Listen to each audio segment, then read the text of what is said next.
आज की जो कहानी मैं आपके बीच लेकर आया हूं वो एक ऐसी कहानी है जो अपने आप में झंझोर कर रख देती है। इससे पहले आपने बहुत सी कहानियां सुनी हैं, लेकिन ये जो कहानी है ये अपने आप में एक ऐसा दर्द दे देती है कि आखिरकार इस तरीके का जो माहौल बन जाता है उसका कारण क्या है, उसकी वजह क्या है, क्या व्यवस्थाओं को लेकर इस पर चर्चा होनी चाहिए। तो इसी तरीके की कहानी आज से पहले मैंने भी सुनाई है महाकुंभ की, और आप लोगों ने सुनी भी बहुत होगी। जैसा कि 2025 का महाकुंभ लग रहा है, उसमें हम सब कुंभ को लेकर अलग अलग तरीके की यहाँ पर आपको सूचनाएं दे रहे थे। इस कहानी को सुनाने से पहले मुझे लग रहा था कि ये जो 29 तारीख को मौनी अमावस है, शाही स्नान है, उसके लिए एक हमारा देश ऐसा श्रद्धालु ऐसा रिकॉर्ड बनाएंगे कि पूरे वर्ल्ड में ये फेमस हो जाएगा। मैं आपको अपने माध्यम से ये बताऊंगा कि इतने करोड़ श्रद्धालुओं ने गंगा के तट पर संगम पर स्नान करके ये रिकॉर्ड बनाया। लेकिन अफसोस, रिकॉर्ड स्नान का नहीं, आज मैं आपको मौतों का बताने वाला हूं। बिल्कुल सही सुना आपने, आज स्नान का रिकॉर्ड नहीं, केवल मौतों का ही रिकॉर्ड इस स्टोरी में मैं आपको बताऊंगा। कहानी है 2025 महाकुंभ से जुड़ी हुई। आखिरकार एकदम से 30 मौतों का हो जाने की क्या वजह है, क्यों 30 मौतों को अंजाम यहां पर मिला, और लगभग 90 लोग हॉस्पिटल में भर्ती थे, जिनमें से 30 की मौत हो गई है। जिनमें से जिनकी मौत हुई है उनकी 25 लोगों की शिनाख्त हो चुकी है, लेकिन अभी 5 लोग अभी बाकी ऐसे बचे हैं जिनकी अभी शिनाख्त नहीं हो पाई है कि वो कहाँ के रहने वाले हैं, कौन है, नाम क्या, क्योंकि ना ही उनकी जेब से आधार कार्ड मिला है, ना ही कोई ऐसा आइडेंटिफाई करने का कोई प्रूफ उनके पास से मिला है। इतना ही नहीं, इधर भगदड़ मच रही थी, लोग बागों के ऊपर से पब्लिक गुजर रही थी, उधर एक एसआई जो कि गोरखपुर के रहने वाले थे, उनको अचानक पेट में दर्द होने के कारण उनकी भी मृत्यु हो जाती है। तो आखिरकार कुंभ को एक मजाक बना दिया है लोगों ने। सनातन धर्म को लेकर ये मजाकबाजी कब तक चलेगी। तो ऐसी ही सच्ची कहानी के साथ मैं आज आपके सामने उपस्थित हुआ हूं। तो आदाब, नमस्कार, सत श्री अकाल। मैं दीपक शर्मा स्वागत करता हूं आपके अपने पसंदीदा चैनल जिसका नाम है दीपक शाना ऑफिशियल, जिस पर मैं लेकर आता हूं सच्ची घटनाओं पर आधारित स्टोरी। उम्मीद करता हूं आपको स्टोरियां पसंद आती होंगी। कहानी में आगे बढ़ूं उससे पहले मैं आप लोगों से यही गुजारिश करूंगा कि यदि चैनल पर आप नए आए हैं तो चैनल को सब्सक्राइब कीजिएगा, वीडियो पर लाइक कीजिएगा, कमेंट कीजिएगा, और वीडियो को ज्यादा से ज्यादा शेयर कीजिएगा। 28 जनवरी 2025 महाकुंभ चल रहा था। तारीख थी 28 जनवरी 2025। काफी भीड़ थी, लोग बागों का आना जाना कंटिन्यू चल रहा था। भीड़ इतनी थी कि कुछ अंदाजा नहीं लगाया जा सकता था कि इतनी भीड़ इस मौनी अमावस्या के लिए स्नान, शाही स्नान करने के लिए संगम तट पर आएगी। 28 जनवरी गुजरती है। 28 जनवरी को जो भक्त संगम तट पर पहुंच गया वो पहुंच गया, बाकी बैरिकेटिंग वहां पर लगा दी गई और ये अनाउंस कर दिया गया कि भाई जो जहां पर है, जरूरी नहीं है कि आप गंगा के और यमुना के संगम तट पर ही स्नान करें, आप जहां पर हैं वहीं पर ही स्नान करें। लेकिन इतनी भीड़ को संभालना बड़ा मुश्किल, लोग बाग संगम की तरफ ही आगे बढ़ने लगे। और ये 2 4 5 लोग नहीं थे, 200 400 लोग नहीं थे, 2 4 हजार लोग नहीं थे, लाखों की तादाद में लोग जो है संगम तट की तरफ आगे बढ़ने लगे। जो लोग पहले पहुंच गए थे वो लोग वहीं पर बैठकर जो ब्रह्म मुहूर्त था, जो शाही स्नान का समय था, उसका इंतजार करने लगे। कुछ लोग सोए हुए थे, कुछ आराम कर रहे थे, सामान भी उनका साथ में था, और कुछ लोग वहां पर बैठे हुए इंतजार कर रहे थे कि कब सुबह के 6 बजेंगे, कब सुबह के 4 बजेंगे, हम स्नान करेंगे और अब यहाँ से विदाई लेंगे। अचानक से रात के 1 से 2 बजे के बीच में एक घटना घटती है। कुछ लोगों की भीड़ भागते हुए दिखाई देती है और उस भीड़ में ये पता नहीं लगाया जा सकता कि कितने व्यक्ति थे, कौन व्यक्ति थे। बैरिगेटिंग तोड़ा जाता है। बैरिगेटिंग तोड़कर जो गंगा यमुना का संगम था उस तरफ पब्लिक जो है, भीड़ जो है वो भागना स्टार्ट कर देती है। पब्लिक को ये भी नहीं चमक रहा था, भीड़ को ये भी नहीं चमक रहा था कि आगे भी कोई बैठा है कि नहीं बैठा है, कोई सो रहा है या जग रहा है या क्या कोई इंतजार कर रहा है। पब्लिक अंधाधुंध आंख बंद करने के बाद वहां से भागने लगती है और जो व्यक्ति वहां पर सोए हुए थे उनके ऊपर से गुजरना चालू हो जाता। जब इस चीज का अनुभव पता लगता है कि ऐसा हो गया है, प्रशासन तुरंत अलर्ट होता है। प्रशासन भीड़ को रोकने की कोशिश करता है, लेकिन हादसा छोटा समझने के बाद बहुत बड़ा हो जाता है। लगभग 90 आदमी इस हादसे में गंभीर रूप से घायल होते हैं। पुलिस प्रशासन की टीम अलग अलग जो यहाँ पर पुलिस प्रशासन की टीम थी, जैसे एनडीआरएफ, एसडीआरएफ, पुलिस प्रशासन, आर्मी, ये सब तुरंत अलर्ट होते हैं और जैसे ही देखते हैं कि इतना बड़ा हादसा हो गया है, इतने सारे लोग यहाँ पर घायल हैं, तुरंत ही एम्बुलेंस की व्यवस्था करके उनको नजदीकी अस्पताल में ले जाया जाता है। 1 को ले जाते हैं, 2 को ले जाते हैं, 3 को, 4 को, 5 को, यही आंकड़ा पहुंचते पहुंचते 90 पर पहुंच जाता है। 90 आदमियों को एम्बुलेंस के जरिए अस्पताल में जाकर भर्ती करा दिया जाता है, जहां पर उनका ट्रीटमेंट चलता है। इसी बीच खबर निकल के आती है। शुरुआत में जो खबर आ रही थी वो आ रही थी कि 5 से 7 लोगों की मृत्यु हो गई है, लेकिन मैं आपको बता दूं हकीकत क्या है। जो डीआईजी वैभव कृष्ण ने यहाँ पर प्रेस कॉन्फ्रेंस में बताया है, वो ये बताया है कि लगभग 30 लोगों की जो अस्पताल में इलाज चल रहा था उनकी मृत्यु हो चुकी है। अब 30 लोगों की मृत्यु में कहां कहां के रहने वाले हैं? ये सभी अलग प्रदेशों के रहने वाले हैं।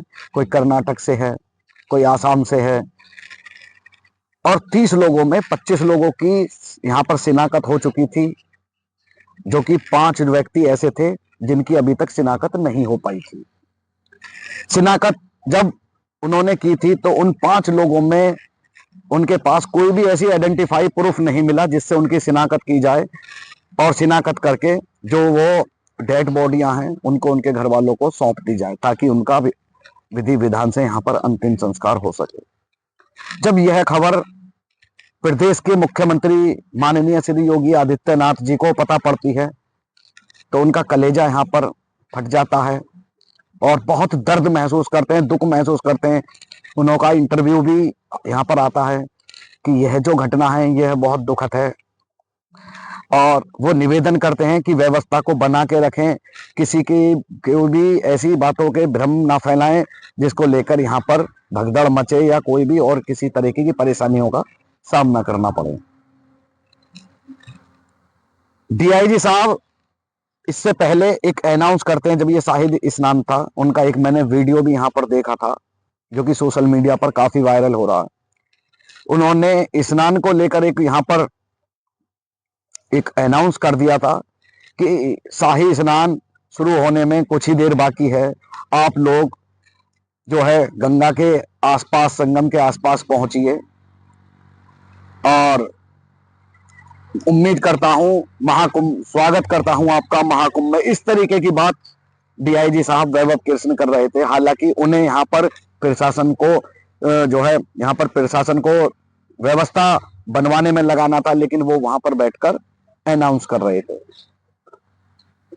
वैभव कृष्ण ने अपनी जिम्मेदारी को यहाँ पर निभाने की भी कोशिश की, लेकिन किसी कारण व्यक्त उन पर यह बात आकर टिकती है कि आखिरकार 30 लोगों की जो यहाँ पर मृत्यु हुई है, आखिरकार ऐसी क्या व्यवस्थाएं हैं, व्यवस्थाओं में क्या कमी रह गई जो यहाँ पर भगदड़ मच गई और 90 लोग घायल हुए, जिनमें से 30 लोगों की मृत्यु हो गई है। जो घायल व्यक्ति है उनका इलाज चल रहा है। इसी बीच एक खबर और निकल कर आ जाती है, एक सब इंस्पेक्टर की इस बीच मौत हो जाती है मेले के अंदर ही, जब ये भगदड़ मच रही थी। ये मौत भगदड़ के कारण नहीं हुई थी। जो सब इंस्पेक्टर थे वो गोरखपुर के रहने वाले थे और उनकी अचानक से यहाँ पर तबीयत खराब होती है और तबीयत खराब होने के कारण उनके पेट में दर्द होता है, जिस पीड़ा को वो सह नहीं पाते हैं, उनकी भी मृत्यु हो जाती है। हालांकि यहाँ पर जो पुलिस प्रशासन है सभी की मौत का बहुत दुख जाहिर करता है। और जब यह बात देश के प्रधानमंत्री श्री योगी आदित्यनाथ नरेंद्र मोदी जी को पता लगती है तो इस पर वो अपना दुख प्रकट करते हैं और वो एक आदेश कर देते हैं कि पुलिस प्रशासन से जब मेले का माहौल नहीं संभल पा रहा है तो इस मेले की जो डोर है वो फौज के हाथ में दे दी जाए, आर्मी के हाथ में दे दी जाए। हालांकि अभी यहाँ पर जो है जैसे ही ये हादसा हुआ है उसमें 5 जो नियम थे उन पर फॉलो करा गया है। 5 नियम जारी कर दिए गए हैं। पहला, कोई भी वाहन मेले के अंदर नहीं दिखाई दिया जाएगा, नहीं जाना चाहिए। दूसरा, जो जिस एरिया में महाकुंभ लगा हुआ है उस एरिया में कोई भी गाड़ी की या 2 व्हीलर की एंट्री नहीं होगी। जो पार्किंग है वो लगभग मेले से 8 से 10 या 12 किलोमीटर दूर ही बनाई जाएगी। और चौथा जो है प्रदेश सरकार ने और प्रदेश प्रशासन ने यहाँ पर सभी भक्त लोगों से जो महाकुंभ स्नान के लिए आ रहे हैं उनसे ये भी अनुरोध किया है कि कम से कम संख्या में आइए। महाकुंभ अभी काफी लंबे समय तक चलेगा, एक साथ भीड़ इकट्ठा करने की जरूरत नहीं है।